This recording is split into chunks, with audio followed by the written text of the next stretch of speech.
നമസ്കാരം. ഇറാൻ ആക്രമിക്കാൻ പോയ യുഎസിൻ്റെയും ഇസ്രായേലിൻ്റെയും ചിത്രം, ട്രംപിൻ്റെയും നെതന്യാഹുവിൻ്റെയും ചിരി നമ്മുടെ മുമ്പിലുണ്ട്. ഏറ്റവും ഒടുവിൽ അത് ഇറാൻ്റെ കപ്പൽ മുക്കുന്നിടം വരെ കാര്യങ്ങൾ എത്തിച്ചു. യുഎസും ഇസ്രായേലും ഈ യുദ്ധം ഒരു ലോകയുദ്ധമായി കണ്ട് മുന്നോട്ട് പോകുന്ന സാഹചര്യമാണ് ഉള്ളത്. ഏറ്റവും ഒടുവിൽ ഇറാൻ തിരിച്ച് യുഎസിൻ്റെ കപ്പൽ മുക്കുന്ന, നശിപ്പിക്കുന്ന സ്ഥിതിയിലേക്ക് കാര്യങ്ങളെത്തി. ഇറാനിലേക്കുള്ള യുഎസിൻ്റെയും ഇസ്രായേലിൻ്റെ ആക്രമണം ഒരു യുദ്ധം എന്ന നിലയിൽ വലിയ വ്യാപ്തിയുള്ളതായി മാറിയിരിക്കുകയാണ്. ഈ സാഹചര്യത്തിൽ ഇറാൻ യുദ്ധത്തിൻ്റെ ഏറ്റവും ഒടുവിലത്തെ 5 അപ്ഡേറ്റുകളാണ് നമ്മൾ ഈ വീഡിയോയിൽ പരിശോധിക്കുന്നത്. അതിലാദ്യം ഇറാൻ തിരിച്ച് യുഎസിൻ്റെ കപ്പൽ ആക്രമിച്ചതുമായി ബന്ധപ്പെട്ട് ഒടുവിൽ വരുന്ന വാർത്തയാണ്. ഇറാൻ ഇസ്ലാമിക് റവല്യൂഷണറി ഗാർഡ് ഇറാൻ്റെ കപ്പൽ ആക്രമിച്ചതിന് പ്രതികാരമായിട്ട് യുഎസിൻ്റെ കപ്പൽ ആക്രമിച്ചു എന്നുള്ള വാർത്ത ഇറാൻ്റെ ന്യൂസ് ഏജൻസിയായ മെഹർ ന്യൂസാണ് ഏറ്റവും ഒടുവിൽ പുറത്ത് വിടുന്നത്. ഇന്ത്യൻ മഹാസമുദ്രത്തിൽ ഇറാൻ്റെ യുദ്ധക്കപ്പലായ ദേനയെ യുഎസ് അന്തർവാഹിനി ആക്രമിച്ചത് പിന്നാലെയാണ് പേർഷ്യൻ ഗൾഫിൻ്റെ വടക്കൻ മേഖലയിൽ അമേരിക്കൻ എണ്ണക്കപ്പൽ ആക്രമിച്ചതായി ഇസ്ലാമിക് റവല്യൂഷണറി ഗാർഡ് അവകാശപ്പെട്ടത്. മിസൈൽ ആക്രമണത്തിന് ഇരയായി കപ്പലിൽ തീ പിടിച്ചു എന്ന് ഇറാൻ്റെ മെഹർ വാർത്താ ഏജൻസി റിപ്പോർട്ട് ചെയ്യുന്നുണ്ട്. യുഎസ് സർക്കാർ പക്ഷേ ഇത് സംബന്ധിച്ച സ്ഥിരീകരണം ഒന്നും നൽകിയിട്ടില്ല. തങ്ങളുടെ യുദ്ധക്കപ്പൽ തകർത്തതിന് പ്രതികാരം ചെയ്യുമെന്ന് ഇറാൻ മുന്നറിയിപ്പ് നൽകി മണിക്കൂറുകൾക്കകമാണ് ഈ ആക്രമണം നടന്നത്. അതേസമയം പശ്ചിമേഷ്യയിൽ സംഘർഷം കനക്കുന്ന സാഹചര്യത്തിൽ വലിയ മറ്റ് പ്രതികരണങ്ങൾ കൂടി വരുന്നുണ്ട്. ഈ സാഹചര്യത്തിൽ ഇറാൻ്റെ വിദേശകാര്യമന്ത്രി അബ്ബാസ് അരാഗ്ചി നടത്തിയ ഒരു പ്രതികരണം ശ്രദ്ധേയമായി വരികയാണ്. ഇറാൻ്റെ ഈ തിരിച്ചടിയുടെ മുമ്പായി അബ്ബാസ് അരാഗ്ചി നടത്തിയ പ്രതികരണം ഇറാൻ്റെ വൈകാരികമായ നിലപാട് കൂടി വ്യക്തമാക്കുന്നതാണ്. ഇറാൻ്റെ യുദ്ധക്കപ്പൽ ആക്രമിച്ച് മുക്കിയതിന് അമേരിക്ക പശ്ചാത്തപിക്കേണ്ടി വരും എന്നാണ് അബ്ബാസ് അരാഗ്ചി പറഞ്ഞിരുന്നത്.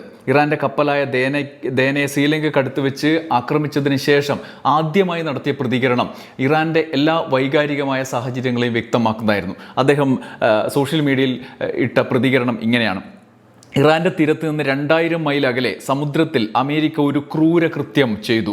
ഇന്ത്യൻ നാവികസേനയുടെ അതിഥിയായി 130 നാവികരുമായി എത്തിയ ദേന എന്ന യുദ്ധക്കപ്പൽ രാജ്യാന്തര സമുദ്രപരിധിയിൽ വെച്ച് ഒരു മുന്നറിയിപ്പുമില്ലാതെ ആക്രമിക്കപ്പെട്ടു. ഈ കീഴ്വഴക്കത്തെ ഓർത്ത് അമേരിക്കയ്ക്ക് പശ്ചാത്തപിക്കേണ്ടി വരും എന്നാണ് അബ്ബാസ് അരാഗ്ചി നടത്തിയ പ്രതികരണം. അദ്ദേഹത്തിൻ്റെ പ്രതികരണത്തിൽ പശ്ചാത്തപിക്കേണ്ടി വരും എന്നൊരു വാചകം ഉണ്ടായിരുന്നു. അത് അന്തർദേശീയ മാധ്യമങ്ങൾ വലിയ തോതിൽ ഇന്ന് ദിവസം മുഴുവൻ ചർച്ച ചെയ്യുകയും ചെയ്തു. ഈ സാഹചര്യം പ്രധാനമാണ്. ഇതിൻ്റെ തുടർച്ചയായിട്ടാണ് നമ്മൾ വീഡിയോയുടെ തുടക്കത്തിൽ പറഞ്ഞതുപോലെ ഇറാൻ തിരിച്ചാക്രമിക്കണത്തിൻ്റെ തുടർച്ചയായിട്ട് യുഎസിൻ്റെ കപ്പൽ ആക്രമിച്ചത് എന്ന് ഇസ്ലാമിക് റവല്യൂഷണറി ഗാർഡ് അവകാശപ്പെട്ടതുമായി ബന്ധപ്പെട്ട വാർത്ത പുറത്തു വരുന്നത്. ഇതിൻ്റെ തുടർച്ചയായി വലിയ ഡെവലപ്മെൻറ്റുകൾ ഉണ്ടാകുന്നുണ്ട്. ഈ വീഡിയോയിൽ നമ്മൾ മൂന്നാമതായി പരിശോധിക്കുന്നത് ഈ സാഹചര്യത്തിൽ അന്തർദേശീയ തലത്തിൽ തന്നെ പലവിധ വിലയിരുത്തലുകളും ആശങ്കകളും ഒക്കെ രൂപം കൊള്ളുന്നതുമായി ബന്ധപ്പെട്ട് വാർത്തകൾ പുറത്തു വരുന്നുണ്ട്.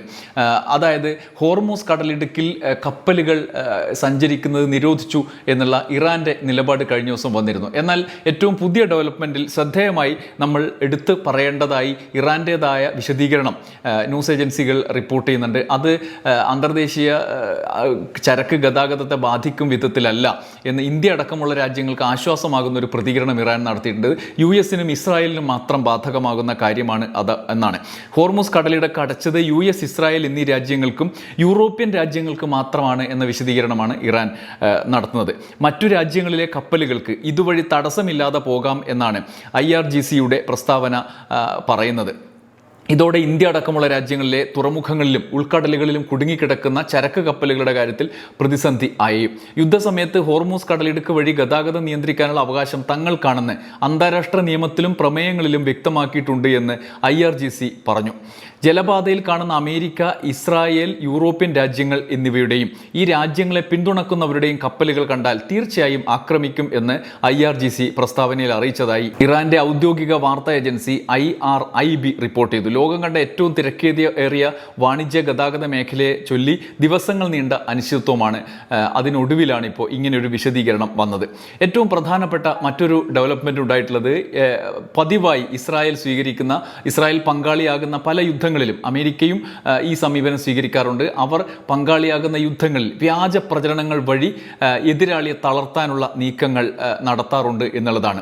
ഏറ്റവും ഒടുവിൽ 2 രാജ്യങ്ങളെ ആക്രമിച്ചു എന്നുള്ള വാർത്തയാണ് വാർത്തയാണ് പ്രധാനമായിട്ട് വന്നത്. അതിലൊന്ന് അസർബൈജാനും തുർക്കിയും. ഇറാൻ തുർക്കിയെയും അസർബൈജാനെയും ആക്രമിച്ചു എന്നുള്ള വാർത്തകൾ പുറത്തു വന്നു. പക്ഷേ അത് തങ്ങൾ നടത്തിയ ആക്രമണമല്ല എന്ന് ഇറാൻ വിശദീകരിക്കുകയും ചെയ്തതാണ് ശ്രദ്ധേയമായതും ഗൗരവമുള്ളതുമായ ഒരു വാർത്ത. തുർക്കിക്കെതിരെ മിസൈൽ അയച്ചു എന്നതടക്കമുള്ള വാർത്തകളാണ് ഒടുവിൽ പുറത്തു വന്നത്.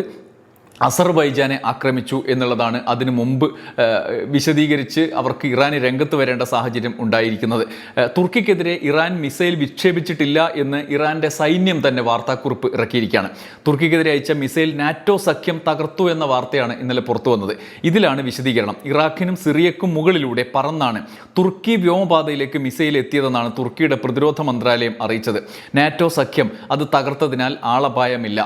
ഒരർത്ഥത്തിൽ നോക്കുമ്പോൾ ഇത്രയും ദൂരം അങ്ങനെയുള്ള റിസ്ക് എടുത്ത് ഇറാൻ ആക്രമണത്തിന് തുനിയുകയാണെങ്കിൽ ഇപ്പുറത്ത് മറ്റ് വലിയ എതിരാളി തന്നെ ഇരിക്കുന്ന സാഹചര്യങ്ങളുണ്ട്. അതുകൊണ്ട് തുർക്കിയിലേക്ക് പോകേണ്ട സാഹചര്യമില്ല എന്നുള്ള യാഥാർത്ഥ്യം, വസ്തുത അവിടെയുണ്ട്. പക്ഷേ ഇറാൻ തുർക്കിയെ ആക്രമിച്ചു എന്ന് തുർക്കി പോലും ധരിച്ചു വെച്ച സാഹചര്യം ഉണ്ടായിരുന്നു. എന്തായാലും യുദ്ധകളത്തിൽ അങ്ങനെ ഒരു ആക്രമണം നടത്തി ഇറാൻ അതിൽ നിന്നും പിന്മാറേണ്ട, അല്ലെങ്കിൽ ഞങ്ങൾ അതിന് ചെയ്തിട്ടില്ല എന്ന് പറയേണ്ട സാഹചര്യം എന്തായാലും ഇല്ല. അതുകൊണ്ട് ആ ആക്രമണം നടത്തിയത് ഇറാൻ ആണോ എന്നുള്ളത് സംബന്ധിച്ച ചർച്ചയാണ് ഇപ്പോൾ അന്താരാഷ്ട്ര മാധ്യമങ്ങളിൽ നടക്കുന്നത്. അതിനൊപ്പം ചേർത്ത് വായിക്കേണ്ട മറ്റൊരു കാര്യമാണ് അസർബൈജാനിൽ നടത്തി എന്ന് പറയുന്ന ആക്രമണം. അസർബൈജാനിലും നടത്തി എന്ന് പറയുന്ന ആക്രമണം വ്യാജമാണ്. അത് യഥാർത്ഥത്തിൽ തങ്ങൾ നടത്തിയതല്ല എന്ന വിശദീകരണമാണ് ഇറാൻ ഇപ്പോൾ നടത്തുന്നത്. ഇറാൻ ഡ്രോണുകൾ അയച്ചതായും ഒരാൾക്ക് പരിക്കേറ്റതായും അസർബൈജാൻ ആരോപിച്ചതാണ് ഇതിൽ പ്രധാനമായ മറ്റൊരു കാര്യം. ഇറാൻ ആ അംബാസിഡറെ വിളിച്ച് ശക്തമായ പ്രതിഷേധം അറിയിക്കുകയും അസർബൈജാൻ അറിയിക്കുകയും ചെയ്തിരുന്നു. ഡ്രോണുകളിൽ ഒന്ന്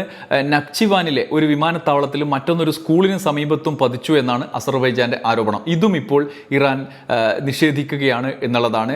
ഇറാൻ പറയുന്നത് രണ്ട് പ്രധാന കാര്യമാണ്. ഒന്ന്, തങ്ങളുടെ അയൽരാജ്യങ്ങളെ ആക്രമിക്കുക തങ്ങളുടെ ലക്ഷ്യമല്ല എന്നുള്ളതാണ്. രണ്ടാമത്തേത്, തങ്ങൾക്കെതിരായ ആക്രമണത്തിൽ നേരിട്ട് അവർക്കൊപ്പം ഇസ്രായേലിനും അമേരിക്കയ്ക്കും ഒപ്പം പങ്കാളിയാകുന്ന രാജ്യങ്ങളല്ലാതെ തങ്ങൾക്ക് അതിൽ പങ്കില്ല. US-നും ഒപ്പം ഈ ഇസ്രായേലിനും എതിരായിട്ട് മാത്രമാണ് സൈനിക നടപടി ഉള്ളത്.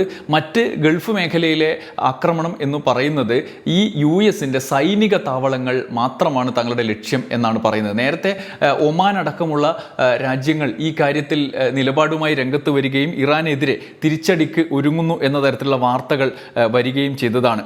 ഒമാൻ, GCC എണ്ണപ്പാടങ്ങൾ മുതലായ മേഖലകളിൽ ഇറാൻ ആക്രമണം നടത്തുന്നു എന്നുള്ള തരത്തിലുള്ള വാർത്തകളെ അവർ നിഷേധിക്കുന്നുണ്ട്. ചുറ്റുമുള്ള ഇസ്ലാമിക രാജ്യങ്ങളെ ഇറാന് എതിരാക്കുന്നതിന് വേണ്ടി ആസൂത്രിതമായ നീക്കം നടത്തുന്നുണ്ടോ എന്നുള്ള സംശയമാണ് ഇറാൻ വാദികൾ, ഇറാൻ അനുകൂലികൾ പ്രധാനമായി ഉന്നയിക്കുന്നത്. അതിൽ നേരത്തെ പല കാലങ്ങളിൽ സയനിസ്റ്റ് ശൈലിയിൽ എടുത്തിരുന്ന ഒരു സമീപനം ഉണ്ട്. തങ്ങളുടെ എതിർ രാജ്യത്തെ അല്ലെങ്കിൽ തങ്ങൾ ആരെയാണോ എതിർക്കുന്നത്, ആക്രമിക്കുന്നത്, അവരിൽ നിന്നുള്ള തിരിച്ചടി ദുർബലപ്പെടുത്താൻ വേണ്ടി അവരുമായി സൗഹൃദത്തിലുള്ള രാഷ്ട്രങ്ങളെ അല്ലെങ്കിൽ അവരുമായി ഒരു പ്രശ്നവും ബന്ധവും പോലും ഇല്ലാത്ത രാഷ്ട്രങ്ങളെ എതിരാക്കി മാറ്റുന്നതിനുള്ള വ്യാജ പ്രചരണങ്ങളിൽ ഏർപ്പെടുക എന്നുള്ള നീക്കം സയനിസ്റ്റ് സമീപനമാണ് എന്ന് പറയാറുണ്ട് പൊതുവെ. അത്തരത്തിലുള്ള ഒരു നീക്കം ഇക്കാര്യത്തിലുണ്ടോ എന്നുള്ളതാണ് ഒരു കാര്യം. അതേസമയം സൗദി അടക്കമുള്ള രാജ്യങ്ങൾ ഇതിലെടുത്ത നിലപാട് വ്യക്തവുമാണ്. അതിൽ ഇറാൻ അനുകൂലമായ നിലപാട് നേരിട്ടോ അല്ലെങ്കിൽ പരോക്ഷമായി പോലും അനുകൂലമായ നിലപാട് എടുക്കാതിരിക്കാൻ അവർ പ്രത്യേകം ശ്രദ്ധിക്കുന്നുണ്ട് എന്നുള്ളതും യാഥാർത്ഥ്യമാണ്. വ്യോമത്താവളങ്ങൾ ഉപയോഗിക്കുന്നതിൽ എതിർപ്പ് പ്രകടിപ്പിക്കുക പോലും ചെയ്യുന്നില്ല അമേരിക്കയോട് ഈ ഇറാനെതിരായ അറ്റാക്കിലടക്കം. അതിന് പല രീതിയിലുള്ള പ്രയോഗങ്ങളുണ്ടല്ലോ. എന്നാൽ അവിടെ ഒന്നും ബ്രിട്ടനോ അല്ലെങ്കിൽ സ്പെയിനോ എടുത്ത സമീപനം പോലും ഗൾഫ് രാജ്യങ്ങൾ എടുക്കുന്നില്ല എന്നുള്ള യാഥാർത്ഥ്യമുണ്ട്. അതേസമയം തന്നെ ഇവിടേക്ക് ഇറാനെ വളഞ്ഞിട്ട് ആക്രമിക്കുന്ന രീതിയിൽ, അക്രമം പ്രതിരോധത്തിലേക്ക് അവരെ മാറ്റുന്ന രീതിയിലുള്ള വ്യാജ പ്രചരണങ്ങൾ കൂടി വരുന്നുണ്ടോ എന്നുള്ള സംശയം ഈ അസർബൈജാനും തുർക്കിയും ആക്രമിച്ചു എന്നുള്ള വാർത്തയും അത് ഇറാൻ നിഷേധിച്ച വാർത്തയും പുറത്തു വരുമ്പോൾ വ്യാപകമായി ഉന്നയിക്കപ്പെടുന്നുണ്ട്. അത് ചർച്ചയായി വരുന്നുമുണ്ട്.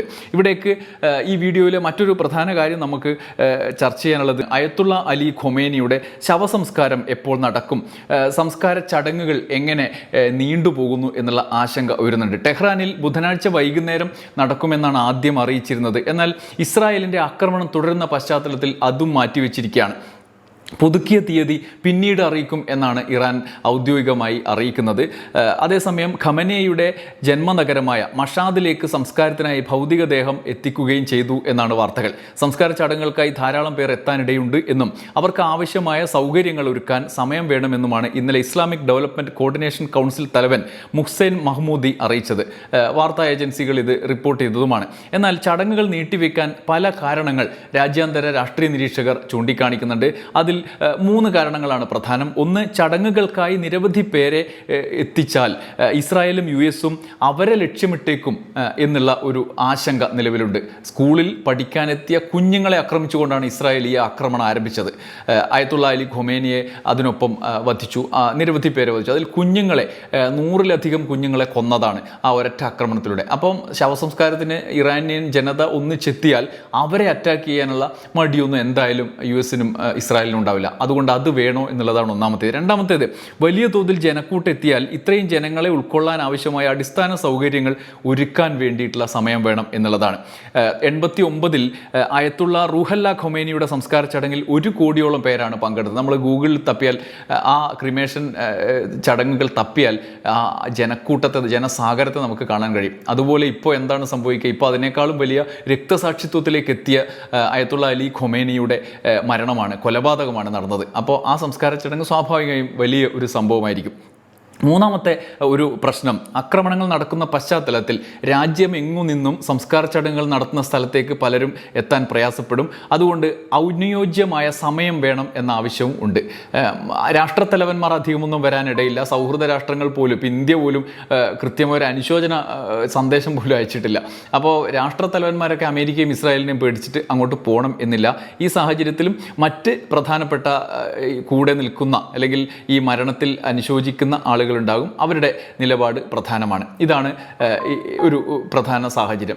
ഈ വീഡിയോയിൽ അന്തിമമായി നമുക്ക് നോക്കാനുള്ളത് ഏറ്റവും പ്രധാനപ്പെട്ട ഒരു ഡെവലപ്മെൻറ്റ് ഇന്നുണ്ടായത്, ചൈന ഈ യുദ്ധത്തിൽ മധ്യസ്ഥത വഹിക്കാൻ തയ്യാറാണ് എന്ന് പറഞ്ഞുകൊണ്ട് രംഗത്ത് വന്നതാണ്. പശ്ചിമേഷ്യൻ സംഘർഷം നീളുന്ന സാഹചര്യത്തിൽ മധ്യസ്ഥതയ്ക്ക് സന്നദ്ധരാണ് എന്നാണ് ചൈന അറിയിക്കുന്നത്. സംഘർഷം അവസാനിപ്പിക്കാൻ ഇടപെടാൻ ചൈന തയ്യാറാണെന്നും മിഡിൽ ഈസ്റ്റിലേക്ക് ദൗത്യ സംഘത്തെ അയക്കുമെന്നും ഇന്ത്യയിലെ ചൈനീസ് എംബസി വക്താവ് യു ജിൻ വ്യക്തമാക്കി. അവരുടെ സോഷ്യൽ മീഡിയ പേജിൽ തന്നെ അവർ അഭിപ്രായം, നിലപാട് പരസ്യപ്പെടുത്തി. ഈ സാഹചര്യം വെറുതെ ഉണ്ടാവുന്നതല്ല, അല്ലെങ്കിൽ കേവലം ഒരു പ്രതികരണം മാത്രമായിരിക്കില്ല. ചൈനീസ് അംബാസിഡറൊക്കെ അങ്ങനെ പറയണമെങ്കിൽ സ്വാഭാവികമായും ചൈനീസ് ഭരണകൂടത്തിൻ്റെ കൂടി നിർദ്ദേശം അല്ലെങ്കിൽ അനുമതി അതിൻ്റെ പിന്നിലുണ്ടാകും. ചൈനയ്ക്ക് ഈ യുദ്ധത്തിൻ്റെ, പശ്ചിമേഷ്യയിലെ സംഘർഷത്തിൻ്റെ സാഹചര്യം പ്രധാനമായി ബുദ്ധിമുട്ടുണ്ടാക്കുന്നതാണ്. ചൈന ഇറാനുമായി ബന്ധപ്പെട്ട കാര്യങ്ങളിൽ ഇടപെടേണ്ടതുണ്ടെങ്കിൽ ഇടപെടും എന്നുള്ള നിലപാട് എടുത്ത രാഷ്ട്രമാണ്. ചൈനയടക്കം, ചൈന, റഷ്യ, ഒപ്പം നോർത്ത് കൊറിയ അടക്കം ഈ കാര്യത്തിൽ ഉറച്ച നിലപാടും അവർക്കുണ്ട്. ചൈന പിന്നെ പൊതുവെ മറ്റ് രാജ്യങ്ങളുടെ കാര്യത്തിൽ അത്ര മറ്റുള്ളവർ അടികൂടുമ്പോൾ അതിൽ പോയി ഇടപെടുന്ന പരിപാടിയില്ല. സ്വന്തം രാജ്യത്തിൻ്റെ സുരക്ഷിതത്വം, സ്വന്തം കാര്യങ്ങൾ നോക്കി മുന്നോട്ട് പോവുക എന്ന സമീപനമാണ് ദശകങ്ങളായി അവർ സ്വീകരിച്ചു വരുന്നത്. എങ്കിലും ഈ സാഹചര്യം തങ്ങളിലേക്കും ഒരു പ്രശ്നമായി മാറുമോ എന്നുള്ള ഒരു വെല്ലുവിളി അവരുടെ മുമ്പിലുണ്ട്. ഇസ്രായേലിൻ്റെ നീക്കം ആ മട്ടിൽ സൂര്യക്കേടാവും എന്നവർക്കറിയാം. ഈ സാഹചര്യത്തിലാണ് ചർച്ചയ്ക്കുള്ള നിലപാട് അവർ അറിയിക്കുന്നത്. പ്രത്യേകിച്ചും ഹോർമൂസ് കടലിടുക്ക് ഈ സ്തംഭിച്ചു നിൽക്കുന്ന സാഹചര്യം കൂടിയുണ്ട്. ഒപ്പം ഇസ്രായേൽ പശ്ചിമേഷ്യയിൽ ആധിപത്യം സ്ഥാപിക്കാൻ നടത്തുന്ന ശ്രമങ്ങളുടെ ഭാഗമായിട്ട് ഇത് ഏതുവരെ പോകും എന്നുമുള്ള ഒരു പ്രശ്നവും മുന്നിലുണ്ട്. ഈ സാഹചര്യത്തിൽ ചൈനയും മുന്നോട്ട് വരികയാണ്.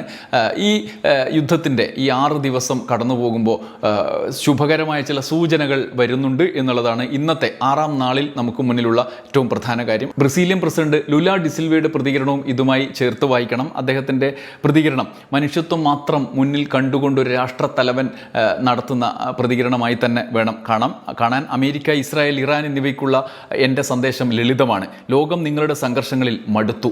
നയതന്ത്രം ബലഹീനതയുടെ ലക്ഷണമല്ല, അത് മനുഷ്യൻ്റെ ബുദ്ധിശക്തിയുടെ ഏറ്റവും ഉയർന്ന പ്രകടനമാണ്. മരിക്കുന്നവർ നിരപരാധികളാണ്.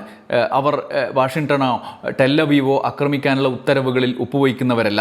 ഉടനടി വെടിനിർത്തൽ പ്രഖ്യാപിക്കണമെന്നും ആയുധ വ്യാപാര താൽപ്പര്യങ്ങളാൽ കളങ്കമേശാത്ത ഒരു ചർച്ചാമുഖം തുറക്കണമെന്നും ബ്രസീൽ ആവശ്യപ്പെടുകയും ചെയ്യുന്നു. ആയുധ വ്യാപാര താൽപ്പര്യങ്ങളിൽ കളങ്കമേശാത്തൊരു ചർച്ച മേശ തുറക്കണമെന്നാണ് ബ്രസീലിയൻ പ്രസിഡന്റിൻ്റെ ആവശ്യം. നേരത്തെ അദ്ദേഹം കടുത്ത അമേരിക്കൻ വിമർശകനായിരുന്നു. പക്ഷേ ഇക്കാര്യത്തിൽ യുദ്ധം അവസാനിപ്പിക്കാനുള്ള ആഹ്വാനം അദ്ദേഹം നടന്നു. ചൈനയുടെ ഈ നിർദ്ദേശം, നേരത്തെ പറഞ്ഞ നിർദ്ദേശം കൂടി വരുമ്പോൾ ലോക സാഹചര്യത്തിൽ അന്താരാഷ്ട്ര നിലപാടുകളുള്ള രാജ്യങ്ങൾ, പ്രത്യേകിച്ചും ഇത്തരം സാഹചര്യങ്ങളിൽ ഉറച്ച നിലപാടെടുക്കാനുള്ള രാജ്യങ്ങളൊക്കെ പിന്നാലെ രംഗത്ത് വരും എന്ന് നമുക്ക് പ്രതീക്ഷിക്കാം. ശുഭപ്രതീക്ഷയോടെ വിട. നന്ദി, നമസ്കാരം.